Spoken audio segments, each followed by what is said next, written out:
ಕಥೆಯು 1963ರಲ್ಲಿ ಪ್ರಾರಂಭವಾಗುತ್ತದೆ. ಇದು ಎರಡನೇ ಮಹಾಯುದ್ಧದ ನಂತರ ಉದ್ವಿಗ್ನತೆ ಹೆಚ್ಚಾಗಿರುವ ಸಮಯ. ಜರ್ಮನಿಯು 2 ಭಾಗಗಳಾಗಿ ವಿಭಜಿಸಲ್ಪಟ್ಟಿದೆ. ಒಂದು ಪಶ್ಚಿಮದ ಅಧೀನದಲ್ಲಿದ್ದರೆ ಮತ್ತೊಂದು ಸೋವಿಯತ್ ಒಕ್ಕೂಟದ ಅಧೀನದಲ್ಲಿದೆ. ನೆಪೋಲಿಯನ್ ಎಂಬ ಅತ್ಯಾಧುನಿಕ ಸಿಐಎ ಏಜೆಂಟ್ ಜರ್ಮನಿಯ ಸೋವಿಯತ್ ನಿಯಂತ್ರಿತ ಪ್ರದೇಶಕ್ಕೆ ಪ್ರವೇಶಿಸುತ್ತಾನೆ. ಅಲ್ಲಿ ಅವನು ಗ್ಯಾಬಿ ಎಂಬ ಯುವತಿಯನ್ನು ಭೇಟಿಯಾಗುತ್ತಾನೆ. ಅವಳ ತಂದೆ ಇನ್ನೂ ಬದುಕಿದ್ದಾರೆ ಎಂದು ಅವನು ಅವಳಿಗೆ ಹೇಳುತ್ತಾನೆ.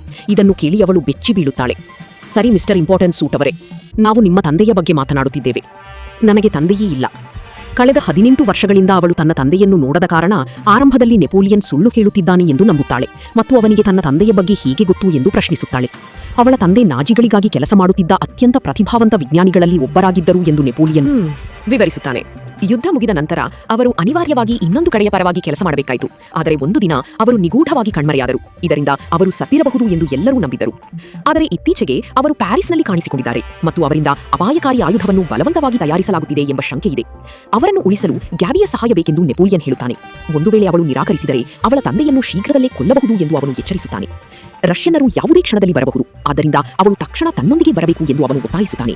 ಅವಳನ್ನು ಒಪ್ಪಿಸಲು ಅವನು ಕಿಟಕಿಯ ಹೊರಗೆ ನೋಡುವಂತೆ ಹೇಳುತ್ತಾನೆ. ಗ್ಯಾಬಿ ಹೊರಗೆ ನೋಡಿದಾಗ ಒಬ್ಬ ವ್ಯಕ್ತಿ ಹತ್ತಿರ ಬರುತ್ತಿರುವುದನ್ನು ಕಂಡು ಅವಳು ಭಯಭೀತಳಾಗುತ್ತಾಳೆ. ತನ್ನ ಸೂಚನೆಗಳನ್ನು ಪಾಲಿಸುವಂತೆ ನೆಪೋಲಿಯನ್ ಅವಳನ್ನು ಒತ್ತಾಯಿಸಿ ಅವಳೊಂದಿಗೆ ವೇಗವಾಗಿ ಕಾರಿನಲ್ಲಿ ಹೊರಟು ಹೋಗುತ್ತಾನೆ. ಈ ನಡುವೆ ಇನ್ನೊಂದು ಕಾರು ಅವರನ್ನು ಬೆನ್ನಟ್ಟಲು ಪ್ರಾರಂಭಿಸುತ್ತದೆ. ಬೆನ್ನಟ್ಟುವವರು ಗುಂಡಿನ ದಾಳಿ ನಡೆಸುತ್ತಾರೆ. ಆದರೆ ನೆಪೋಲಿಯನ್ ಕಾರು ಬುಲೆಟ್ ಪ್ರೂಫ್ ಆಗಿದ್ದರಿಂದ ಅವರಿಬ್ಬರು ಯಾವುದೇ ಹಾನಿಯಿಲ್ಲದೆ ತಪ್ಪಿಸಿಕೊಳ್ಳುತ್ತಾರೆ. ಸೆರೆಯಾಗುವುದನ್ನು ತಪ್ಪಿಸಲು ಪ್ರಯತ್ನಿಸುವಾಗ ಶಾಂತವಾಗಿರಲು ಮತ್ತು ತನ್ನನ್ನು ಅನುಸರಿಸಲು ನೆಪೋಲಿಯನ್ ಗ್ಯಾಬಿಗೆ ಸೂಚಿಸುತ್ತಾನೆ. ಬೆನ್ನಟ್ಟುವವನು ಅವರನ್ನು ಹಿಂಬಾಲಿಸುವುದನ್ನು ಮುಂದುವರಿಸುವುದರಿಂದ ಚೇಸಿಂಗ್ ತೀವ್ರಗೊಳ್ಳುತ್ತದೆ. ಕೊನೆಗೆ ಆಕ್ರಮಣಕಾರಿ ಕಾರು ಅಪಘಾತಕ್ಕೀಡಾಗುತ್ತದೆ. ಆದರೆ ಆ ವ್ಯಕ್ತಿ ಬದುಕುಳಿಯುತ್ತಾನೆ. ಅವನ ಹೆಸರು ಇಲಿಯಾ ಎಂದು ತಿಳಿದುಬರುತ್ತದೆ. ಅವನು ನೆಪೋಲಿಯನ್ನನ್ನು ಸೆರೆಹಿಡಿಯಲು ನೇಮಕಗೊಂಡ KGB ಏಜೆಂಟ್. ನಂತರ ಕಥೆಯು ನೆಪೋಲಿಯನ್ನ ಭೂತಕಾಲವನ್ನು ಸಂಕ್ಷಿಪ್ತವಾಗಿ ಪರಿಚಯಿಸುತ್ತದೆ. ಯುದ್ಧದ ಸಮಯದಲ್ಲಿ ಅವನು ಅಮೆರಿಕನ್ ಸೈನ್ಯದಲ್ಲಿ ಸೇವೆ ಸಲ್ಲಿಸಿದನು. ಆದರೆ ಯುದ್ಧದ ನಂತರ ಅವನು ಕಳ್ಳಸಂತೆಯಲ್ಲಿ ಕಳ್ಳವು ಮಾಡಿದ ವಸ್ತುಗಳನ್ನು ಮಾರಾಟ ಮಾಡುವ ಅಕ್ರಮ ಚಟುವಟಿಕೆಗಳಿಗೆ ತಿರುಗಿದನು. ಅವನ ಕೌಶಲ್ಯಗಳು ಅವನನ್ನೊಬ್ಬ ಅಸಾಧಾರಣ ಕಳ್ಳನನ್ನಾಗಿ ಮಾಡಿದವು ಮತ್ತು ಅವನು ದೊಡ್ಡ ಕಳ್ಳತನಗಳಲ್ಲಿ ಭಾಗಿಯಾಗಿದ್ದನು. ಅವನು ಎಷ್ಟೇ ಪರಿಣಿತನಾಗಿದ್ದರೂ ಕೊನೆಗೆ ಅವನು ಹಲವಾರು ದೇಶಗಳ ಅಧಿಕಾರಿಗಳಿಂದ ಸೆರೆಹಿಡಿಯಲ್ಪಟ್ಟನು ಮತ್ತು ಕಾನೂನು ಕ್ರಮಗಳನ್ನು ಎದುರಿಸಿದನು. ಅವನ ವಿಶಿಷ್ಟ ಸಾಮರ್ಥ್ಯಗಳನ್ನು ಗುರುತಿಸಿದ ಅಧಿಕಾರಿಗಳು ಅವನು ಅಪರಾಧಿಯಾಗಿರುವುದಕ್ಕಿಂತ ಏಜೆಂಟ್ ಆಗಿ ಹೆಚ್ಚು ಉಪಯುಕ್ತ ಎಂದು ತೀರ್ಮಾನಿಸಿದರು. ಇದರ ಪರಿಣಾಮವಾಗಿ ಅವನನ್ನು CIAಗೆ ಸೇರಿಸಿಕೊಳ್ಳಲಾಯಿತು. ಅಲ್ಲಿ ಅವನು ಈಗ ಕೆಲಸ ಮಾಡುತ್ತಿದ್ದಾನೆ. ಮತ್ತೆ ವರ್ತಮಾನಕ್ಕೆ ಬಂದರೆ ನೆಪೋಲಿಯನ್ ಮತ್ತು ಗ್ಯಾಬಿ ತಮ್ಮ ಪ್ರಯಾಣವನ್ನು ಮುಂದುವರಿಸುತ್ತಾರೆ. ಸ್ವಲ್ಪ ದೂರ ಸಾಗಿದ ನಂತರ ಇಲಿಯಾ ಇನ್ನೂ ಬೆನ್ನಟ್ಟುತ್ತಿರುವುದನ್ನು ನೆಪೋಲಿಯನ್ ಗಮನಿಸುತ್ತಾನೆ. ತಕ್ಷಣ ಯೋಚಿಸಿ ಅವನು ಒಂದು ಚಾಣಾಕ್ಷ ಯೋಜನೆಯನ್ನು ರೂಪಿಸುತ್ತಾನೆ ಮತ್ತು ಹಿಂಜರಿಯದೆ ಕಾರನ್ನು ಚಲಾಯಿಸುವಂತೆ ಗ್ಯಾಬಿಗೆ ಸೂಚಿಸುತ್ತಾನೆ. ಅವಳು ಆತಂಕಕ್ಕೊಳಗಾಗಿ ನಾವು ಸಿಕ್ಕಿಬೀಳುತ್ತೇವೆಯೇ ಎಂದು ಕೇಳುತ್ತಾಳೆ. ಆದರೆ ನೆಪೋಲಿಯನ್ ಅವಳ ಧೈರ್ಯ ತುಂಬಿ ತನ್ನನ್ನು ನಂಬುವಂತೆ ಹೇಳುತ್ತಾನೆ. ಶೀಘ್ರದಲ್ಲೇ ಅವರ ಕಾರು ಸಿಕ್ಕಿಹಾಕಿಕೊಳ್ಳುತ್ತದೆ. ಇದು ಪರಿಸ್ಥಿತಿಯನ್ನು ಮತ್ತಷ್ಟು ಉದ್ವಿಗ್ನಗೊಳಿಸುತ್ತದೆ. ನಾವೀಗ ಸೆರೆಯಾಗುತ್ತೇವೆ ಎಂದು ಗ್ಯಾಬಿ ಭಯಪಡುತ್ತಾಳೆ. ಆ ಕ್ಷಣದಲ್ಲಿ ನೆಪೋಲಿಯನ್ ಶಾಂತವಾಗಿ ಕಾರಿನ ಕಿಟಕಿಯನ್ನು ಕೆಳಗಿಳಿಸಿ ತನ್ನನ್ನು ಅನುಸರಿಸುವಂತೆ ಅವಳಿಗೆ ಹೇಳುತ್ತಾನೆ. ನಂತರ ಅವನು ಅವಳನ್ನು ಹತ್ತಿರದ ಕಟ್ಟಡವೊಂದಕ್ಕೆ ಕರೆದೊಯ್ಯುತ್ತಾನೆ. ಮತ್ತೊಂದು ಬದಿಯಿಂದ ತಪ್ಪಿಸಿಕೊಳ್ಳಲು ಅವಳಿಗೆ ದಾರಿ ತೋರಿಸುತ್ತಾನೆ. ಮತ್ತೊಂದು ಬದಿಯಲ್ಲಿ CIA ಈಗಾಗಲೇ ಅವರಿಗಾಗಿ ಕಾಯುತ್ತಿರುತ್ತದೆ. ಎತ್ತರದ ಸ್ಥಳದಿಂದ ಏಜೆಂಟ್ಗಳು ಗುಂಡಿನ ದಾಳಿ ನಡೆಸಿ ಶತ್ರುಗಳ ಗಮನವನ್ನು ಬೇರೆಡೆ ಸೆಳೆಯುತ್ತಾರೆ. ಇದರಿಂದ ನೆಪೋಲಿಯನ್ ಮತ್ತು ಗ್ಯಾಬಿ ಸುರಕ್ಷಿತವಾಗಿ ಚಲಿಸಲು ಸಾಧ್ಯವಾಗುತ್ತದೆ. ತಪ್ಪಿಸಿಕೊಳ್ಳುವ ಈ ಪ್ರಯತ್ನದಲ್ಲಿ ಇಲಿಯಾ ಮೇಲೆ ದಾಳಿಯಾಗುತ್ತದೆ ಮತ್ತು ಅವನು ಮೇಲಿಂದ ನೇತಾಡುವಂತಾಗುತ್ತದೆ. ಮರುದಿನ ಬೆಳಿಗ್ಗೆ ಇಬ್ಬರು ಏಜೆಂಟ್ಗಳನ್ನು ಶಸ್ತ್ರಾಸ್ತ್ರ ಕೇಂದ್ರವೊಂದಕ್ಕೆ ಕರೆಯಿಸಲಾಗುತ್ತದೆ. ನೆಪೋಲಿಯನ್ ಬಂದಾಗ ಅವನಿಗೆ ಇಲಿಯಾ ಕಾಣಿಸುತ್ತಾನೆ ಮತ್ತು ಇಬ್ಬರೂ ಒಬ್ಬರನ್ನೊಬ್ಬರು ಇಷ್ಟಪಡದ ಕಾರಣ ತಕ್ಷಣ ವಾಗ್ವಾದ ಮತ್ತು ಜಗಳ ಪ್ರಾರಂಭಿಸುತ್ತಾರೆ. ಒಬ್ಬ KGB ಅಧಿಕಾರಿ ಮಧ್ಯಪ್ರವೇಶಿಸಿ ಅವರನ್ನು ತಡೆಯುವವರೆಗೆ ಅವರ ಮುಖಾಮುಖಿ ಮುಂದುವರಿಯುತ್ತದೆ. ನಂತರ ಅವರಿಗೆ ಒಂದು ಪ್ರಮುಖ ಬೆಳವಣಿಗೆಯ ಬಗ್ಗೆ ಮಾಹಿತಿ ನೀಡಲಾಗುತ್ತದೆ. ಕಣ್ಮರೆಯಾಗಿದ್ದ ಜರ್ಮನ್ ವಿಜ್ಞಾನಿ ಅಂದರೆ ಗ್ಯಾಬಿಯ ತಂದೆ ಇತ್ತೀಚೆಗೆ ಇಟಲಿಯಲ್ಲಿ ಕಾಣಿಸಿಕೊಂಡಿದ್ದಾರೆ. ಅವರಿಂದ ಬಲವಂತವಾಗಿ ಪರಮಾಣು ಅಸ್ತ್ರವನ್ನು ತಯಾರಿಸಲಾಗುತ್ತಿದೆ ಎಂದು ನಂಬಲಾಗಿದೆ. ಅವರ ಬಳಿಯಿರುವ ಸೂತ್ರವು ಅತ್ಯಂತ ಅಪಾಯಕಾರಿಯಾಗಿದೆ, ಏಕೆಂದರೆ ಅದು ಶಕ್ತಿಯುತ ಬಾಂಬುಗಳ ತಯಾರಿಕೆಗೆ ಕಾರಣವಾಗಬಹುದು. ಅಲೆಕ್ಸಾಂಡರ್ ಎಂಬ ವ್ಯಕ್ತಿ ಮತ್ತು ಅವನ ಮಹತ್ವಾಕಾಂಕ್ಷಿಯ ಪತ್ನಿ ವಿಕ್ಟೋರಿಯಾ ವಿಂಚಗಾರ ನೇತೃತ್ವದ ಅಪರಾಧ ಸಂಘಟನೆಯೊಂದು ವಿಜ್ಞಾನಿಯನ್ನು ಸೆರೆಯಲ್ಲಿಟ್ಟಿದೆ. ಈ ಕಾರ್ಯಾಚರಣೆಯನ್ನು ವಾಸ್ತವವಾಗಿ ವಿಕ್ಟೋರಿಯಾ ನಡೆಸುತ್ತಿದ್ದಾಳೆ. ಈ ಸೂತ್ರವು ತಪ್ಪು ಕೈಗಳಿಗೆ ಸೇರಿದರೆ ಅದು ಜಾಗತಿಕ ವಿನಾಶಕ್ಕೆ ಕಾರಣವಾಗಬಹುದು ಎಂದು CIA ಮತ್ತು GB ಎರಡೂ ಒಪ್ಪಿಕೊಳ್ಳುತ್ತವೆ. ಆದ್ದರಿಂದ ನೆಪೋಲಿಯನ್ ಮತ್ತು ಇಲಿಯಾ ಕುರ್ಯಾಕಿನ್ ತಮ್ಮ ಭಿನ್ನಾಭಿಪ್ರಾಯಗಳ ಹೊರತಾಗಿಯೂ ಒಟ್ಟಾಗಿ ಕೆಲಸ ಮಾಡುವಂತೆ ಆದೇಶಿಸಲಾಗುತ್ತದೆ. ವಿಜ್ಞಾನಿಯನ್ನು ಪತ್ತೆ ಹಚ್ಚುವುದು, ಸೂತ್ರವನ್ನು ಮರಳಿ ಪಡೆಯುವುದು ಮತ್ತು ಅಪರಾಧಿಗಳನ್ನು ತಡೆಯುವುದು ಅವರ ಉದ್ದೇಶವಾಗುತ್ತದೆ. ಯೋಜನೆಯನ್ನು ಕಾರ್ಯಗತಗೊಳಿಸಲು ಇಲಿಯಾ ಮತ್ತು ಗ್ಯಾಬಿಗೆ ನಿಶ್ಚಿತಾರ್ಥವಾದ ಜೋಡಿಯಂತೆ ನಟಿಸಲು ಸೂಚಿಸಲಾಗುತ್ತದೆ. ಇದರಿಂದ ಅವರು ಅವಳ ತಂದೆಯ ಹತ್ತಿರ ಹೋಗಬಹುದು. ಈ ನಡುವೆ ನೆಪೋಲಿಯನ್ ಒಬ್ಬನೇ ಕಲಾ ವ್ಯಾಪಾರಿಯಂತೆ ನಟಿಸಿ ವಿಕ್ಟೋರಿಯಾ ಮತ್ತು ಅವಳ ಪತಿಯನ್ನು ಸಂಪರ್ಕಿಸುತ್ತಾನೆ. ಮಾಹಿತಿ ನೀಡಿದ ನಂತರ ಅಧಿಕಾರಿಗಳು ಅಲ್ಲಿಂದ ನಿರ್ಗಮಿಸುತ್ತಾರೆ. ಆದರೆ ನೆಪೋಲಿಯನ್ ಮತ್ತು ಇಲಿಯಾ ಒಬ್ಬರನ್ನೊಬ್ಬರು ನಿಂದಿಸುವುದನ್ನು ಮುಂದುವರಿಸುತ್ತಾರೆ. ಇದು ಅವರ ನಡುವಿನ ಗಾಢವಾದ ಅಪನಂಬಿಕೆ ಮತ್ತು ದ್ವೇಷವನ್ನು ತೋರಿಸುತ್ತದೆ. ನಂತರ ನೆಪೋಲಿಯನ್ ಗ್ಯಾಬಿಗೆ ಯೋಜನೆಯನ್ನು ವಿವರಿಸುತ್ತಾನೆ. ಅವಳು ಇಲಿಯಾನ ನಿಶ್ಚಿತ ವಧುವಿನಂತೆ ನಟಿಸಬೇಕೆಂದು ಹೇಳುತ್ತಾನೆ. ಅವಳು ಮೊದಲು ಕೋಪಗೊಂಡು ತಿರಸ್ಕರಿಸುತ್ತಾಳೆ. ಆದರೆ ನೆಪೋಲಿಯನ್ ಮಿಷನ್ನ ಪ್ರಾಮುಖ್ಯತೆ ಮತ್ತು ಜಾಗತಿಕ ಅಪಾಯವನ್ನು ಒತ್ತಿ ಹೇಳಿ ಅವಳನ್ನು ಒಪ್ಪಿಸುತ್ತಾನೆ. ಕೊನೆಗೆ ಅವಳು ಸಮ್ಮತಿಸುತ್ತಾಳೆ. ಅವರು ಶೀಘ್ರದಲ್ಲೇ ಇಟಲಿಗೆ ಪ್ರಯಾಣಿಸುತ್ತಾರೆ. ಆದರೂ ದಾರಿಯುದ್ದಕ್ಕೂ ನೆಪೋಲಿಯನ್ ಮತ್ತು ಇಲಿಯಾ ಜಗಳವಾಡುತ್ತಲೇ ಇರುತ್ತಾರೆ. ಅಲ್ಲಿಗೆ ಬಂದ ತಲುಪಿದ ಮೇಲೆ ಯಾರು ತಮ್ಮನ್ನು ಹಿಂಬಾಲಿಸುತ್ತಿದ್ದಾರೆ ಎಂಬ ಅನುಮಾನ ಅವರಿಗೆ ಬರುತ್ತದೆ. ಇಲಿಯಾ ಮತ್ತು ಗ್ಯಾಬಿ ಹೊರಗೆ ಹೋಗುವಾಗ ನೆಪೋಲಿಯನ್ ಇಲಿಯಾನನ್ನು ಎಚ್ಚರಿಸುತ್ತಾನೆ. ಯಾರು ಅವರನ್ನು ಗಮನಿಸುತ್ತಿರಬಹುದು, ಆದ್ದರಿಂದ ಎಚ್ಚರಿಕೆಯಿಂದ ಇರಬೇಕೆಂದು ಹೇಳುತ್ತಾನೆ. ಯಾರಾದರೂ ಎದುರಾದರೆ ಸಹಕರಿಸುವಂತೆ ಮತ್ತು ಹೀರೋ ಆಗಲು ಪ್ರಯತ್ನಿಸದಂತೆ ಅವನು ಸಲಹೆ ನೀಡುತ್ತಾನೆ. ಇಲಿಯಾ ಆ ಸಲಹೆಯನ್ನು ತಳ್ಳಿಹಾಕಿ ಅಲ್ಲಿಂದ ನಡೆದು ಹೋಗುತ್ತಾನೆ. ಸ್ವಲ್ಪ ಸಮಯದ ನಂತರ ಇಲಿಯಾನನ್ನು ಕೆಲವು ವ್ಯಕ್ತಿಗಳು ಸುತ್ತುವರೆದು ಚಾಕು ತೂರಿಸಿ ಬೆದರಿಸುತ್ತಾರೆ ಮತ್ತು ಅವನ ವಸ್ತುಗಳನ್ನು ನೀಡುವಂತೆ ಒತ್ತಾಯಿಸುತ್ತಾರೆ. ಅವರು ಅವನ ಗಡಿಯಾರವನ್ನು ಕೇಳುತ್ತಾರೆ ಮತ್ತು ಗ್ಯಾಬಿಯ ನಿಶ್ಚಿತಾರ್ಥದ ಉಂಗುರವನ್ನು ತೆಗೆದುಕೊಳ್ಳುತ್ತಾರೆ. ಗ್ಯಾಬಿ ಉಂಗುರವನ್ನು ನೀಡುತ್ತಾಳೆ, ಆದರೆ ಇಲಿಯಾ ತನ್ನ ಗಡಿಯಾರವನ್ನು ನೀಡಲು ನಿರಾಕರಿಸುತ್ತಾನೆ. ಇದರಿಂದ ಆ ವ್ಯಕ್ತಿಗಳು ಅವನನ್ನು ಅವಮಾನಿಸುತ್ತಾರೆ. ಗ್ಯಾಬಿ ಅವನನ್ನು ಶಾಂತವಾಗಿರಲು ವಿನಂತಿಸುತ್ತಾಳೆ ಮತ್ತು ಅವನು ಇಷ್ಟವಿಲ್ಲದಿದ್ದರೂ ಗಡಿಯಾರವನ್ನು ಬಿಟ್ಟುಕೊಡುತ್ತಾನೆ. ಪರಿಸ್ಥಿತಿ ಕೈಮೀರುತ್ತಿದ್ದಂತೆ ಇಲಿಯಾ ತನ್ನ ತಾಳ್ಮೆ ಕಳೆದುಕೊಂಡು ಒಬ್ಬನಿಗೆ ಕಪಾಳಮೋಕ್ಷ ಮಾಡುತ್ತಾನೆ. ಆದರೆ ಇನ್ನೊಬ್ಬನು ಪಿಸ್ತೂಲು ತೆಗೆದಾಗ ಅವನು ಅನಿವಾರ್ಯವಾಗಿ ಸುಮ್ಮನಾಗಬೇಕಾಗುತ್ತದೆ. ನಂತರ ದರೋಡೆಕೋರರು ಅಲ್ಲಿಂದ ಹೊರಟು ಹೋಗುತ್ತಾರೆ. ಸ್ವಲ್ಪ ಸಮಯದ ನಂತರ ನೆಪೋಲಿಯನ್ ಅಲ್ಲಿಗೆ ಬರುತ್ತಾನೆ ಮತ್ತು ಇಲಿಯಾ ಪರಿಸ್ಥಿತಿಯನ್ನು ಚೆನ್ನಾಗಿಯೇ ನಿಭಾಯಿಸಿರಬೇಕೆಂದು ವ್ಯಂಗ್ಯವಾಗಿ ಹೇಳುತ್ತಾನೆ. ಇಲಿಯಾ ಅಸಮಾಧಾನದಿಂದ ಆ ಗಡಿಯಾರ ತನ್ನ ತಂದೆಯದ್ದಾಗಿತ್ತು ಎಂದು ಹೇಳುತ್ತಾನೆ. ಇದಾದ ನಂತರ ಅವನು ಹತಾಶೆಯಿಂದ ಅಲ್ಲಿಂದ ಹೊರಟು ಹೋಗುತ್ತಾನೆ. ಶೀಘ್ರದಲ್ಲೇ ಅವರು ತಮ್ಮ ಗುರಿಯನ್ನು ತಲುಪುತ್ತಾರೆ. ನೆಪೋಲಿಯನ್ ತನ್ನ ರೂಮ್ಗೆ ಚೆಕ್ ಇನ್ ಆಗುತ್ತಾನೆ ಮತ್ತು ಮಾಹಿತಿ ಸಂಗ್ರಹಿಸಲು ಸಿಬ್ಬಂದಿಗಳೊಂದಿಗೆ ಚತುರತೆಯಿಂದ ಸಂವಹನ ನಡೆಸುತ್ತಾನೆ. ಈ ನಡುವೆ ಗ್ಯಾಬಿ ಇಲಿಯಾನನ್ನು ಕೆಣಕುತ್ತಾ ಅವನಿಗೆ ಕಿರಿಕಿರಿ ಉಂಟು ಮಾಡುತ್ತಾಳೆ. ಅತಿಯಾಗಿ ಮದ್ಯ ಸೇವಿಸಿದ ನಂತರ ಅವಳು ಇನ್ನೂ ಅನಿರೀಕ್ಷಿತವಾಗಿ ವರ್ತಿಸಲು ಪ್ರಾರಂಭಿಸುತ್ತಾಳೆ ಮತ್ತು ಅವನೊಂದಿಗೆ ಜಗಳವಾಡುತ್ತಾಳೆ. ಅವರ ಜಗಳವು ದೈಹಿಕ ವಾಗ್ವಾದಕ್ಕೆ ತಿರುಗುತ್ತದೆ ಮತ್ತು ಆ ಆವೇಶದ ಕ್ಷಣದಲ್ಲಿ ಅವಳು ಅವನಿಗೆ ಮುತ್ತು ಕೊಡಲು ಹೋಗಿ ನಂತರ ನಿದ್ದೆಗೆ ಜಾರುತ್ತಾಳೆ. ಮರುದಿನ ಬೆಳಗ್ಗೆ ವೇಟ್ರೆಸ್ ಒಬ್ಬಳೊಂದಿಗೆ ರಾತ್ರಿ ಕಳೆದ ನಂತರ ನೆಪೋಲಿಯನ್ ಎಚ್ಚರಗೊಳ್ಳುತ್ತಾನೆ. ಅವನು ತನ್ನ ರೂಮನ್ನು ಹುಡುಕಿದಾಗ ಅಲ್ಲಿ ಗುಪ್ತ ರೆಕಾರ್ಡಿಂಗ್ ಸಾಧನಗಳು ಪತ್ತೆಯಾಗುತ್ತವೆ. ಯಾರೋ ತನ್ನನ್ನು ಬೇಹುಗಾರಿಕೆ ಮಾಡುತ್ತಿದ್ದಾರೆ ಎಂದು ಅವನಿಗೆ ಅರಿವಾಗುತ್ತದೆ. ಅವನು ಆ ಪುರಾವೆಗಳನ್ನು ಸಂಗ್ರಹಿಸಿ ಇಲಿಯಾ ಬಳಿಗೆ ಹೋಗುತ್ತಾನೆ ಮತ್ತು ಆ ರೆಕಾರ್ಡಿಂಗ್ಗಳು ರಷ್ಯನ್ ಭಾಷೆಯಲ್ಲಿವೆ ಎಂದು ತಿಳಿಸುತ್ತಾನೆ. ಇದು ಕೆಜಿಬಿಯ ಕೈವಾಡವಿರಬಹುದು ಎಂದು ಸೂಚಿಸುತ್ತದೆ. ತನ್ನ ರೂಮ್ನಲ್ಲೂ ಮೈಕ್ರೋಫೋನ್ಗಳನ್ನು ತಡೆಹಿಡಿಯುತ್ತಾನೆ ಎಂದು ಅರ್ಥ ಇಡಲಾಗಿದೆ ಎಂದು ಇಲಿಯಾ ಅರಿತುಕೊಳ್ಳುತ್ತಾನೆ ಮತ್ತು ಶೀಘ್ರದಲ್ಲೇ ಅವರಿಬ್ಬರೂ ರಹಸ್ಯವಾಗಿ ಒಬ್ಬರ ರೂಮ್ನಲ್ಲಿ ಮತ್ತೊಬ್ಬರು ಬಗ್ಗಳನ್ನು ಇಟ್ಟಿದ್ದರು ಎಂಬುದು ಸ್ಪಷ್ಟವಾಗುತ್ತದೆ. ಆದರೆ ಇದರ ಬಗ್ಗೆ ಯೋಚಿಸಲು ಸಮಯವಿರುವುದಿಲ್ಲ, ಏಕೆಂದರೆ ಅವರು ಶತ್ರುಗಳು ಆಯೋಜಿಸಿರುವ ಪ್ರಮುಖ ಪಾರ್ಟಿಗೆ ಹಾಜರಾಗಬೇಕಿರುತ್ತದೆ. ಪಾರ್ಟಿಯಲ್ಲಿ ನೆಪೋಲಿಯನ್ ಬಳಿ ಆಮಂತ್ರಣ ಪತ್ರ ಇಲ್ಲದ ಕಾರಣ ಭದ್ರತಾ ಸಿಬ್ಬಂದಿ ಅವನನ್ನು ತಡೆಯುತ್ತಾರೆ. ಒಬ್ಬ ಗಾರ್ಡ್ ಅವನಿಗೆ ಕಪಾಳಮೋಕ್ಷ ಮಾಡುತ್ತಾನೆ. ಇದರಿಂದ ಅವನು ಕೆಳಗೆ ಬೀಳುತ್ತಾನೆ. ಆ ಕ್ಷಣದಲ್ಲಿ ವಿಕ್ಟೋರಿಯಾ ವಿಂಚಿಗುರ ಅಲ್ಲಿ ಕಾಣಿಸಿಕೊಳ್ಳುತ್ತಾಳೆ. ನೆಪೋಲಿಯನ್ ತಕ್ಷಣ ಆಮಂತ್ರಣ ಪತ್ರವನ್ನು ತೋರಿಸುತ್ತಾನೆ ಮತ್ತು ಪರಿಸ್ಥಿತಿ ತಿಳಿಯಾಗುತ್ತದೆ. ಈ ನಡುವೆ ಇಲಿಯಾ ಮತ್ತು ಗ್ಯಾಬಿ ಪಾರ್ಟಿಯಲ್ಲಿ ಗ್ಯಾಬಿಯ ಚಿಕ್ಕಪ್ಪನನ್ನು ಭೇಟಿಯಾಗುತ್ತಾರೆ.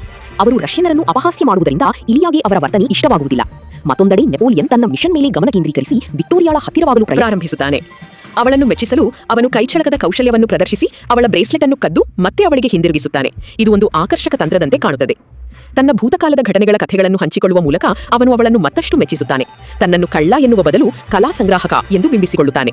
ವಿಕ್ಟೋರಿಯಾಗೆ ಅವನ ಬಗ್ಗೆ ಕುತೂಹಲ ಮೂಡುತ್ತದೆ ಮತ್ತು ಅವಳು ಅವನನ್ನು ನಂಬಲು ಪ್ರಾರಂಭಿಸುತ್ತಾಳೆ. ನಂತರ ವಿಕ್ಟೋರಿಯಾ ನೆಪೋಲಿಯನ್ ಅನ್ನು ತನ್ನ ಸಹಚರರನ್ನು ಭೇಟಿ ಮಾಡಿಸಲು ಕರೆದೊಯ್ಯುತ್ತಾಳೆ. ಸ್ವಲ್ಪ ಸಮಯದ ನಂತರ ವಿಕ್ಟೋರಿಯಾ ಪತಿ ತನ್ನ ರೇಸಿಂಗ್ ಕಾರಿನಲ್ಲಿ ಬರುತ್ತಾನೆ ಮತ್ತು ಅಷ್ಟರಲ್ಲಿ ಗ್ಯಾಬಿ ತನ್ನ ಚಿಕ್ಕಪ್ಪನನ್ನು ತಂದೆಯ ಬಗ್ಗೆ ಪ್ರಶ್ನಿಸುತ್ತಾಳೆ. ಆದರೆ ಅವರಿಗೆ ಏನೂ ತಿಳಿದಿಲ್ಲ ಎಂದು ಅವರು ಹೇಳುತ್ತಾರೆ. ಈಗಾಗಲೇ ನೆಪೋಲಿಯನ್ನಿಂದ ಪ್ರಭಾವಿತಳಾಗಿರುವ ವಿಕ್ಟೋರಿಯಾ ಮರುದಿನ ಅವನನ್ನು ತನ್ನ ಕಚೇರಿಗೆ ಆಹ್ವಾನಿಸುತ್ತಾಳೆ. ನಂತರ ಹೋಟೆಲ್ಗೆ ಮರಳಿದಾಗ ಇಲಿಯಾ ನೆಪೋಲಿಯನ್ಗಾಗಿ ಅವಳು ಇತ್ತೀಚೆಗೆ ಪರಮಾಣು ಸಾಧನದ ಬಳಿ ಇದ್ದಳು ಎಂದು ಇದು ಸೂಚಿಸುತ್ತದೆ. ಇದು ಅವರ ಸಂಶಯವನ್ನು ಖಚಿತಪಡಿಸುತ್ತದೆ. ಈ ಮಾಹಿತಿಯೊಂದಿಗೆ ನೆಪೋಲಿಯನ್ ಹೆಚ್ಚಿನ ತನಿಖೆಗಾಗಿ ವಿಕ್ಟೋರಿಯಾ ಇರುವ ಸ್ಥಳಕ್ಕೆ ತೆರಳುತ್ತಾನೆ. ಅವನು ಒಳಗೆ ಹೋಗುವಾಗ ಇಲಿಯಾ ಹತ್ತಿರವೇ ಇರುವುದನ್ನು ಗಮನಿಸುತ್ತಾನೆ. ಇಬ್ಬರೂ ಸದ್ದಿಲ್ಲದೆ ಸಮನ್ವಯ ಸಾಧಿಸಿ ಒಟ್ಟಿಗೆ ಒಳಗೆ ಹೋಗುವಲ್ಲಿ ಯಶಸ್ವಿಯಾಗುತ್ತಾರೆ. ಒಳಗೆ ಹೋದ ನಂತರ ಅವರು ಹುಡುಕಾಟ ನಡೆಸುತ್ತಾರೆ, ಆದರೆ ಆರಂಭದಲ್ಲಿ ಏನೂ ಸಿಗುವುದಿಲ್ಲ. ನಂತರ ಇಲಿಯಾ ತನ್ನ ಕಳ್ಳವಾದ ಗಡಿಯಾರವನ್ನು ಧರಿಸಿರುವ ಗಾರ್ಡ್ ಒಬ್ಬನನ್ನು ಗಮನಿಸುತ್ತಾನೆ. ಅವನು ಆ ಗಾರ್ಡ್ ಅನ್ನು ಹೊಡೆದು ಪ್ರಜ್ಞೆ ತಪ್ಪಿಸುತ್ತಾನೆ. ಆದರೆ ಆ ಗಡಿಯಾರ ತನ್ನದಲ್ಲ ಎಂದು ಅವನಿಗೆ ನಂತರ ಅರಿವಾಗುತ್ತದೆ. ಇನ್ನೂ ಹುಡುಕಾಟ ನಡೆಸುವಾಗ ಅವರಿಗೆ ಒಂದು ರಹಸ್ಯ ಕಾರ್ಯವಿಧಾನ, ಅಂದರೆ ರಹಸ್ಯ ಮಾರ್ಗವನ್ನು ತೆರೆಯುವ ಬಟನ್ ಸಿಗುತ್ತದೆ. ಅವರು ಭೂಗತ ಪ್ರದೇಶಕ್ಕೆ ಇಳಿಯುತ್ತಾರೆ.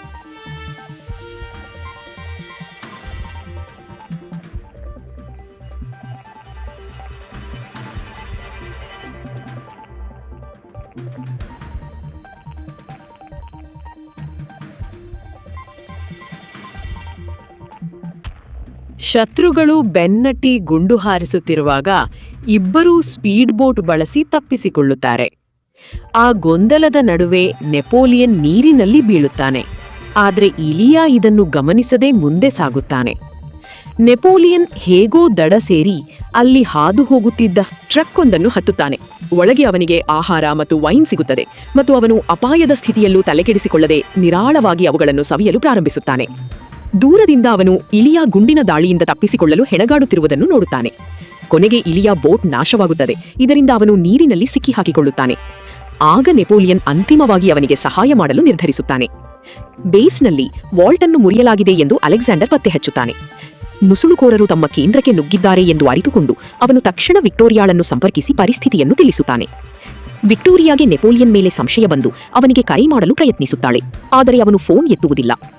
ನಂತರ ಅವಳು ತನ್ನ ಜನರೊಂದಿಗೆ ಹೋಟೆಲ್ಗೆ ತೆರಳುತ್ತಾಳೆ.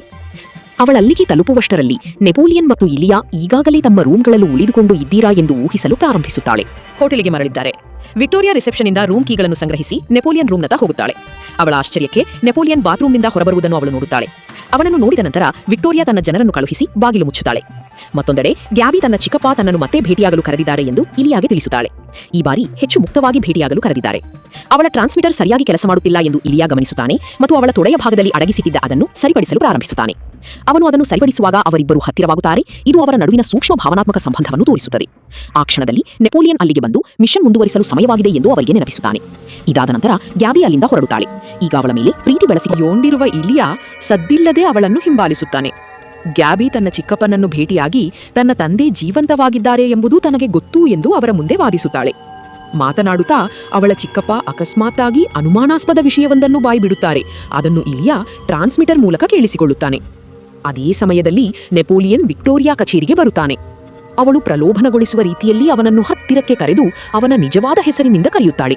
ಅವನ ಅಸಲಿ ಗುರುತು ತನಗೆ ಗೊತ್ತು ಎಂದು ಬಹಿರಂಗಪಡಿಸುತ್ತಾಳೆ. ಏನೋ ತಪ್ಪಾಗಿದೆ ಎಂದು ನೆಪೋಲಿಯನ್ಗೆ ತಕ್ಷಣ ಅರಿವಾಗುತ್ತದೆ ಮತ್ತು ತನ್ನ ಪಾನೀಯದಲ್ಲಿ ಏನೋ ಬೆರೆಸಲಾಗಿದೆ ಎಂದು ಅವನು ಸಂಶಯಪಡುತ್ತಾನೆ. ನಂತರ ಗ್ಯಾಬಿ ತನ್ನ ತಂದೆಯ ಬಳಿ ತಲುಪಲು ಈ ಯೋಜನೆಯನ್ನು ರೂಪಿಸಿದ್ದಳು ಎಂದು ತಿಳಿದುಬರುತ್ತದೆ. ಅವಳು ಪರಿಸ್ಥಿತಿಯನ್ನು ಬಳಸಿಕೊಂಡು ನೆಪೋಲಿಯನ್ ಮತ್ತು ಇಲಿಯಾನ ಮಾಹಿತಿಯನ್ನು ತನ್ನ ಚಿಕ್ಕಪ್ಪನಿಗೆ ನೀಡಿದ್ದಳು. ಅವರು ವಿಕ್ಟೋರಿಯಾಗೆ ಇಳಿಸಿದರು. ಇದರ ಪರಿಣಾಮವಾಗಿ ನೆಪೋಲಿಯನ್ ವಿಕ್ಟೋರಿಯಾಳಿಂದ ಸೆರೆಹಿಡಿಯಲ್ಪಡುತ್ತಾನೆ ಮತ್ತು ಪರಿಸ್ಥಿತಿ ಕೈ ಮೀರುತ್ತದೆ. ಅವನನ್ನು ಬೇರೊಂದು ಸ್ಥಳಕ್ಕೆ ಕರೆದೊಯ್ದು ಎಲೆಕ್ಟ್ರಿಕ್ ಶಾಕ್ ನೀಡಿ ಚಿತ್ರಹಿಂಸೆ ನೀಡಲಾಗುತ್ತದೆ. ಈ ನಡುವೆ ಗ್ಯಾಬಿ ತನ್ನ ತಂದೆಯನ್ನು ಇರಿಸಲಾಗಿರುವ ಸ್ಥಳದತ್ತ ತೆರಳುತ್ತಾಳೆ. ಇನ್ನೊಂದು ಬದಿಯಲ್ಲಿ ಗ್ಯಾಬಿಯ ಚಿಕ್ಕಪ್ಪ ನೆಪೋಲಿಯನ್ ಅನ್ನು ಕೊಲ್ಲಲು ಹೋದಾಗ ಇಲಿಯಾ ಸರಿಯಾದ ಸಮಯಕ್ಕೆ ಬಂದು ಅವನನ್ನು ರಕ್ಷಿಸುತ್ತಾನೆ. ನಂತರ ಅವರು ಗ್ಯಾಬಿಯ ಚಿಕ್ಕಪ್ಪನನ್ನು ಎಲೆಕ್ಟ್ರಿಕ್ ಚೇರ್ಗೆ ಕಟ್ಟಿ ವಿಚಾರಣೆ ನಡೆಸಲು ಪ್ರಾರಂಭಿಸುತ್ತಾರೆ. ಒತ್ತಡಕ್ಕೆ ಮಣಿದು ಅವರು ಬಾಂಬ್ ತಯಾರಿಕೆ ಈಗಾಗಲೇ ಮುಗಿದಿದೆ ಮತ್ತು ಶೀಘ್ರದಲ್ಲೇ ಅದನ್ನು ದ್ವೀಪವೊಂದಕ್ಕೆ ಸಾಗಿಸಲಾಗುವುದು ಎಂದು ಬಹಿರಂಗಪಡಿಸುತ್ತಾರೆ. ಇದನ್ನು ತಿಳಿದ ನಂತರ ನೆಪೋಲಿಯನ್ ಮತ್ತು ಇಲಿಯಾ ತಮ್ಮ ಮುಂದಿನ ಕ್ರಮವನ್ನು ನಿರ್ಧರಿಸುತ್ತಾರೆ. ಚಿಕ್ಕಪ್ಪನನ್ನು ಬದುಕಿಸಬೇಕೇ ಅಥವಾ ಕೊಲ್ಲಬೇಕೇ ಎಂಬ ಬಗ್ಗೆ ಅವರು ಜಗಳವಾಡುತ್ತಾರೆ. ಆದರೆ ಅವರು ನಿರ್ಧರಿಸುವ ಮೊದಲೇ ಇಲೆಕ್ಟ್ರಿಕ್ ಸಾಧನದಲ್ಲಿ ವಿಷವುಂಟಾಗಿ ಚಿಕ್ಕಪ್ಪ ಸತ್ತು ಹೋಗುತ್ತಾರೆ. ಇದನ್ನು ನಿರ್ಲಕ್ಷಿಸಿ ಆ ದ್ವೀಪವನ್ನು ತಲುಪಲು ತಮಗೆ ಹೆಲಿಕಾಪ್ಟರ್ ಅಗತ್ಯವಿದೆ ಎಂದು ಅವರು ಅರಿತುಕೊಳ್ಳುತ್ತಾರೆ. ಈ ನಡುವೆ ಗ್ಯಾಬಿ ದ್ವೀಪದಲ್ಲಿ ತನ್ನ ತಂದೆಯನ್ನು ಭೇಟಿಯಾಗಿ ಭಾವುಗಳಾಗುತ್ತಾಳೆ. ಅವರು ನಡೆದಿದ್ದಕ್ಕೆಲ್ಲ ಅವಳ ಬಳಿ ಕ್ಷಮೆ ಯಾಚಿಸುತ್ತಾರೆ. ಸ್ವಲ್ಪ ಸಮಯದ ನಂತರ ನೆಪೋಲಿಯನ್ ಮತ್ತು ಇಲಿಯಾ ಹೆಲಿಕಾಪ್ಟರ್ ಇರುವ ಸ್ಥಳಕ್ಕೆ ತಲುಪುತ್ತಾರೆ. Assistant chief of operations Alexander Waverly ಮತ್ತು chief of operations Adrian Sanders ಜೊತೆಗೂಡಿ ಈ ಇಡೀ ಮಿಷನ್ ಬ್ರಿಟಿಷ್ ಇಂಟೆಲಿಜೆನ್ಸ್, ಸಿಐಎ ಮತ್ತು ಕೆಜಿಬಿ ಸೇರಿದಂತೆ ಹಲವಾರು ಗುಪ್ತಚರ ಸಂಸ್ಥೆಗಳ ಸುದೀರ್ಘಕಾಲದ ರಹಸ್ಯ ಕಾರ್ಯಾಚರಣೆಯ ಭಾಗವಾಗಿದೆ ಎಂದು ಬಹಿರಂಗಪಡಿಸುತ್ತಾರೆ. ನಾಜಿಗಳ ಬೆದರಿಕೆಯನ್ನು ತಡೆಯುವುದು ಅವರೆಲ್ಲರ ಸಾಮಾನ್ಯ ಗುರಿಯಾಗಿದೆ. ಈ ಸಂಘಟಿತ ಪ್ರಯತ್ನದ ಭಾಗವಾಗಿ ಗ್ಯಾಬಿ ರಹಸ್ಯವಾಗಿ ಅವರೊಂದಿಗೆ ಕೆಲಸ ಮಾಡುತ್ತಿದ್ದಾಳೆ ಎಂದು ಅವರು ವಿವರಿಸುತ್ತಾರೆ. ನೆಪೋಲಿಯನ್ ಮತ್ತು ಇಲಿಯಾ ಬದುಕಿ ಮಿಷನ್ ಅನ್ನು ಯಶಸ್ವಿಯಾಗಿ ಮುಗಿಸುವ ಸಾಮರ್ಥ್ಯವನ್ನು ಹೊಂದಿದ್ದಾರೆ ಎಂಬ ನಂಬಿಕೆಯಿಂದ ಈ ವಂಚನೆಯನ್ನು ಉದ್ದೇಶಪೂರ್ವಕವಾಗಿ ಮಾಡಲಾಗಿತ್ತು ಎಂದು ವೇವರ್ಲಿ ಹೇಳುತ್ತಾರೆ. ಪರಮಾಣು ಬಾಂಬನ್ನು ಪತ್ತೆಹಚ್ಚಿ ತಡೆಯುವುದು ಮತ್ತು ಈಗ ಗಂಭೀರ ಅಪಾಯದಲ್ಲಿರುವ ಗ್ಯಾಬಿಯ ಸುರಕ್ಷತೆಯನ್ನು ಖಚಿತಪಡಿಸುವುದು ಈಗಿನ ಮೊದಲ ಆದ್ಯತೆಯಾಗಿದೆ ಎಂದು ಅವರು ಒತ್ತಿ ಹೇಳುತ್ತಾರೆ. ಅವರು ದೊಡ್ಡ ಹಡಗೊಂದನ್ನು ತಲುಪುತ್ತಾರೆ. ಅಲ್ಲಿ ಗ್ಯಾಬಿ ತನ್ನ ತಂದೆಗೆ ಬಾಂಬ್ ನಿಷ್ಕ್ರಿಯಗೊಳಿಸುವಂತೆ ಒತ್ತಾಯಿಸುತ್ತಾಳೆ. ಇದು ಜಗತ್ತನ್ನೇ ನಾಶಪಡಿಸಬಹುದು ಎಂದು ಎಚ್ಚರಿಸುತ್ತಾಳೆ. ಅಷ್ಟರಲ್ಲೇ ವಿಕ್ಟೋರಿಯಾ ಅಲ್ಲಿಗೆ ಬಂದು ಪರಿಸ್ಥಿತಿಯನ್ನು ತನ್ನ ನಿಯಂತ್ರಣಕ್ಕೆ ತೆಗೆದುಕೊಳ್ಳುತ್ತಾಳೆ. ಅವಳು ಗ್ಯಾಬಿಯ ತಂದೆಯನ್ನು ಕೆಲಸ ಮುಂದುವರಿಸುವಂತೆ ಒತ್ತಾಯಿಸುತ್ತಾಳೆ ಮತ್ತು 1 ಗಂಟೆಯೊಳಗೆ ಮುಗಿಸದಿದ್ದರೆ ಗ್ಯಾಬಿಯನ್ನು ಕೊಲ್ಲುವುದಾಗಿ ಬೆದರಿಸುತ್ತಾಳೆ. ಈ ನಡುವೆ ನೆಪೋಲಿಯನ್ ಮತ್ತು ಇಲಿಯಾ ತಮ್ಮ ಉಪಕರಣಗಳನ್ನು ಸರಿಪಡಿಸಿಕೊಂಡು ಮಿಷನ್ನ ಅಂತಿಮ ಹಂತಕ್ಕೆ ಸಿದ್ಧರಾಗುತ್ತಾರೆ. ಬಾಂಬ್ ಸೂತ್ರವನ್ನು 2 ಪ್ರತ್ಯೇಕ ಡಿಸ್ಕ್ಗಳಲ್ಲಿ ಸಂಗ್ರಹಿಸಲಾಗಿದೆ ಎಂದು ಅವರು ವಿವರಿಸುತ್ತಾರೆ. ಒಂದು ಗ್ಯಾಬಿಯ ತಂದೆ ಬಹಿರಂಗಪಡಿಸುತ್ತಾರೆ. ಅವರು ಸೂತ್ರವನ್ನು ಹಸ್ತಾಂತರಿಸಿದಾಗ ಹಠಾತ್ತನೆ ಅವರಿಗೆ ಗುಂಡು ತಗಲುತ್ತದೆ ಮತ್ತು ವಿಕ್ಟೋರಿಯಾ ಡಿಸ್ಕ್ಗಳೊಂದಿಗೆ ತಪ್ಪಿಸಿಕೊಳ್ಳುತ್ತಾಳೆ. ಅವಳು ಓಡಿ ಹೋಗುವಾಗ ಅಲ್ಲಿ ಗೊಂದಲ ಉಂಟಾಗುತ್ತದೆ. ಪರಿಸ್ಥಿತಿ ವೇಗವಾಗಿ ಬಿಗಡಾಯಿಸುತ್ತದೆ ಮತ್ತು ಪರಮಾಣು ಅಸ್ತ್ರದ ಬೆದರಿಕೆ ಇನ್ನಷ್ಟು ಹೆಚ್ಚಾಗುತ್ತದೆ. ಅಲೆಕ್ಸಾಂಡರ್ ಬಾಂಬ್ ಅನ್ನು ಸಾಗಿಸುತ್ತಿರುವುದನ್ನು ಗಮನಿಸಿದ ನೆಪೋಲಿಯನ್ ತಕ್ಷಣ ಇಲಿಯಾನನ್ನು ಎಚ್ಚರಿಸುತ್ತಾನೆ. ಇಲಿಯಾ ಅಲ್ಲಿಗೆ ಬರುತ್ತಾನೆ. ಅಲೆಕ್ಸಾಂಡರ್ ಗ್ಯಾಬಿಯನ್ನು ಬಾಂಬ್ ಇರುವ ಕಡೆಗೆ ಕರೆದೊಯ್ಯುತ್ತಾನೆ, ಪ್ರವೇಶದ್ವಾರದ ಮೂಲಕ. ನೆಪೋಲಿಯನ್ ಕಾರಿನಲ್ಲಿ ಗುರಿಯನ್ನು ಬೆನ್ನಟ್ಟಲು ಪ್ರಾರಂಭಿಸುತ್ತಾನೆ. ಆದರೆ ಇಲಿಯಾ ಮತ್ತೊಂದು ದಿಕ್ಕಿನಿಂದ ಬೆನ್ನಟ್ಟುತ್ತಾನೆ. ಶತ್ರುಗಳು ತಪ್ಪಿಸಿಕೊಳ್ಳಲು ಪ್ರಯತ್ನಿಸುತ್ತಾರೆ ಮತ್ತು ಅವರ ನಡುವೆ ಸುದೀರ್ಘವಾದ ಇಲಿಬೆಕ್ಕಿನಾಟದ ಬೆನ್ನಟ್ಟುವಿಕೆ ನಡೆಯುತ್ತದೆ. ಬೆನ್ನಟ್ಟುವಿಕೆಯ ಸಮಯದಲ್ಲಿ ಇಲಿಯಾ ಬಂದು ಗುಂಡು ಹಾರಿಸುತ್ತಾನೆ. ಆದರೆ ಅವನು ಅದನ್ನು ಎದುರಿಸುವಲ್ಲಿ ಯಶಸ್ವಿಯಾಗುತ್ತಾನೆ. ಇಲಿಯಾ ತನ್ನ ಬೈಕಿನಿಂದ ಎಸೆಯಲ್ಪಡುತ್ತಾನೆ. ಅದು ಅವನ ಮೇಲೆ ಬೀಳುತ್ತದೆ. ಆ ಕ್ಷಣದಲ್ಲಿ ನೆಪೋಲಿಯನ್ ಅಲ್ಲಿಗೆ ಬಂದು ಗ್ಯಾಬಿಗೆ ಗಟ್ಟಿಯಾಗಿ ಹಿಡಿದುಕೊಳ್ಳಲು ಹೇಳುತ್ತಾನೆ. ನಂತರ ಅವನು ತನ್ನ ಕಾರನ್ನು ಶತ್ರುಗಳ ವಾಹನಕ್ಕೆ ಡಿಕ್ಕಿ ಹೊಡೆಸುತ್ತಾನೆ. ಇದರಿಂದ 2 ಕಾರುಗಳು ಪಲ್ಟಿಯಾಗುತ್ತವೆ. ನೆಪೋಲಿಯನ್ ತಕ್ಷಣ ನಿಯಂತ್ರಣಕ್ಕೆ ಬಂದು ಅವಶೇಷಗಳಿಂದ ಗ್ಯಾಬಿಯನ್ನು ಹೊರಗೆ ಎಳೆದು ಮುಂದಿನ ಕ್ರಮಕ್ಕೆ ಸಿದ್ಧನಾಗುತ್ತಾನೆ. ಹಠಾತ್ತನೆ ಶತ್ರು ನೆಪೋಲಿಯನ್ ಮೇಲೆ ದಾಳಿ ಮಾಡಿ ಗುಂಡು ಹಾರಿಸಲು ಮುಂದಾಗುತ್ತಾನೆ. ಆದರೆ ಇಲಿಯಾ ಸರಿಯಾದ ಸಮಯಕ್ಕೆ ಬಂದು ಅವನನ್ನು ಕೊಲ್ಲುತ್ತಾನೆ. ಒಟ್ಟಾದ ನಂತರ ಅವರು ಪರಿಸ್ಥಿತಿಯ ಬಗ್ಗೆ ಚರ್ಚಿಸುತ್ತಾರೆ ಮತ್ತು ನಿಜವಾದ ಬಾಂಬನ್ನು ಈಗಾಗಲೇ ಹಡಗಿನ ಮೂಲಕ ಸಾಗಿಸಲಾಗಿದೆ ಎಂದು ಅರಿತುಕೊಳ್ಳುತ್ತಾರೆ. ಯಾವ ಹಡಗು ಪರಮಾಣು ಸಾಧನವನ್ನು ಹೊತ್ತೊಯ್ಯುತ್ತಿದೆ ಎಂದು ಅವರು ಗುರುತಿಸಲು ಪ್ರಯತ್ನಿಸುತ್ತಾರೆ. ವಿಚಾರಿಸಿದಾಗ ಸುಮಾರು 100 ಹಡಗುಗಳು ಹೊರಟಿವೆ ಎಂದು ತಿಳಿಯುತ್ತದೆ. ಇದು ವಿಕ್ಟೋರಿಯಾಳ ಹಡಗನ್ನು ಪತ್ತೆ ಹಚ್ಚುವುದನ್ನು ಅತ್ಯಂತ ಕಷ್ಟಕರವಾಗುತ್ತದೆ ಎಂದು ವಾಗಿಸುತ್ತದೆ. ನೆಪೋಲಿಯನ್ ವಿಕ್ಟೋರಿಯಾ ಕಚೇರಿಯಲ್ಲಿ ಹಡಗಿನ ಫೋಟೋ ನೋಡಿದ್ದನ್ನು ನೆನಪಿಸಿಕೊಳ್ಳುತ್ತಾನೆ ಮತ್ತು ಅದರ ಹೆಸರನ್ನು ಗುರುತಿಸುವಲ್ಲಿ ಯಶಸ್ವಿಯಾಗುತ್ತಾನೆ. ಅವರು ಅದರ ಸ್ಥಳವನ್ನು ಖಚಿತಪಡಿಸಿಕೊಳ್ಳಲು ಪ್ರಯತ್ನಿಸುತ್ತಾರೆ. ಆದರೆ ಹಡಗಿನ ಕ್ಯಾಪ್ಟನ್ ವಿಕ್ಟೋರಿಯಾ ಅಲ್ಲಿರುವುದನ್ನು ನಿರಾಕರಿಸುತ್ತಾನೆ. ಚಾಣಾಕ್ಷತನದಿಂದ ಯೋಚಿಸಿ ನೆಪೋಲಿಯನ್ ಒಂದು ಯೋಜನೆಯನ್ನು ರೂಪಿಸುತ್ತಾನೆ. ವಿಕ್ಟೋರಿಯಾಳ ಪತಿ ಅಲೆಕ್ಸಾಂಡರ್ ನೋವಿನಿಂದ ಸತ್ತಿದ್ದಾನೆ ಎಂದು ಅವನು ರೇಡಿಯೋದಲ್ಲಿ ಘೋಷಿಸುತ್ತಾನೆ. ಇದನ್ನು ಕೇಳಿ ಅವಳು ಭಾವುಕಳಾಗುತ್ತಾಳೆ ಮತ್ತು ಕೋಪಗೊಂಡು ಅವನು ಇದಕ್ಕೆ ಬೆಲೆ ತೆರಬೇಕಾಗುತ್ತದೆ ಎಂದು ಉತ್ತರ ನೀಡುತ್ತಾಳೆ. ಆ ಕ್ಷಣದಲ್ಲಿ ನೆಪೋಲಿಯನ್ ತಾನು ಅವಳ ಸ್ಥಳವನ್ನು ಪತ್ತೆ ಹಚ್ಚಿರುವುದಾಗಿ ಮತ್ತು ಹಡಗಿನತ್ತ ಕ್ಷಿಪಣಿಯನ್ನು ಉಡಾಯಿಸಲಾಗಿದೆ ಎಂದು ಬಹಿರಂಗಪಡಿಸುತ್ತಾನೆ.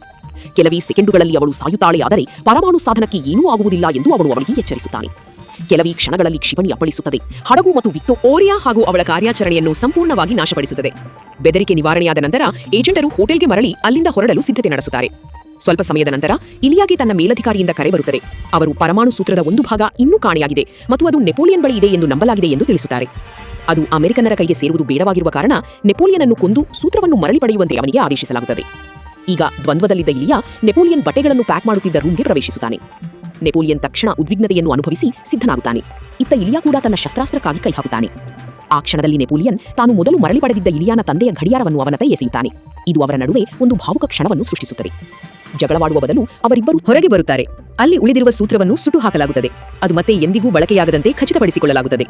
ನಂತರ ಅಲೆಕ್ಸಾಂಡರ್ ವೇವರ್ಲಿ ಅಲ್ಲಿಗೆ ಬಂದು ಸೂತ್ರವನ್ನು ನಾಶಪಡಿಸಿದ್ದಕ್ಕಾಗಿ ಅವರನ್ನು ಪ್ರಶಂಸಿಸುತ್ತಾರೆ. ಇದು ಮುಂದಿನ ಜಾಗತಿಕ ಸಂಘರ್ಷವನ್ನು ತಡೆಯುತ್ತದೆ ಎಂದು ಹೇಳುತ್ತಾರೆ. ಅವರು ಸಿಐಎ ಮತ್ತು ಕೆಜಿಬಿ ನಾಯಕತ್ವದೊಂದಿಗೆ ಮಾತನಾಡಿದ್ದೇನೆ ಎಂದು ವಿವರಿಸುತ್ತಾರೆ ಮತ್ತು ಅವರಿಬ್ಬರು ನೆಪೋಲಿಯನ್ ಮತ್ತು ಇಲಿಯಾನನ್ನು ಹೊಸ ಜಂಟಿ ಮಿಷನ್ಗೆ ನಿಯೋಜಿಸಲು ನಿರ್ಧರಿಸಿದ್ದಾರೆ ಎಂದು ತಿಳಿಸುತ್ತಾರೆ. ಈ ಹೊಸ ಪಾಲುದಾರಿಕೆಯು ಒಂದು ಸಂಘಟಿತ ಸಂಸ್ಥೆಯ ಆರಂಭವನ್ನು ಸೂಚಿಸುತ್ತದೆ. ಈ ವಿಷಯ ತಿಳಿದು ಎಲ್ಲರೂ ಆಶ್ಚರ್ಯಚಕಿತರಾಗುತ್ತಾರೆ ಮತ್ತು ಕಥೆ ಅಲ್ಲಿಗೆ ಕೊನೆಗೊಳ್ಳುತ್ತದೆ. ನಿಮ್ಮೆಲ್ಲರಿಗೂ ಇದು ಇಷ್ಟವಾಗಿದೆ ಎಂದು ಭಾವಿಸುತ್ತೇನೆ. ಲೈಕ್ ಮತ್ತು ಸಬ್ಸ್ಕ್ರೈಬ್ ಬಟನ್ ಒತ್ತಲು ಮರೆಯಬೇಡಿ, ಏಕೆಂದರೆ ಇದು ನಮಗೆ ಇಂತಹ ಹೆಚ್ಚಿನ ವಿಷಯಗಳನ್ನು ಪೋಸ್ಟ್ ಮಾಡಲು ನಿಜವಾಗಿಯೂ ಪ್ರೇರಣೆ ನೀಡುತ್ತದೆ. ನೋಡಿದ್ದಕ್ಕಾಗಿ ಧನ್ಯವಾದಗಳು ಮತ್ತು ಮುಂದಿನ ವಿಡಿಯೋದಲ್ಲಿ ಸಿಗೋಣ.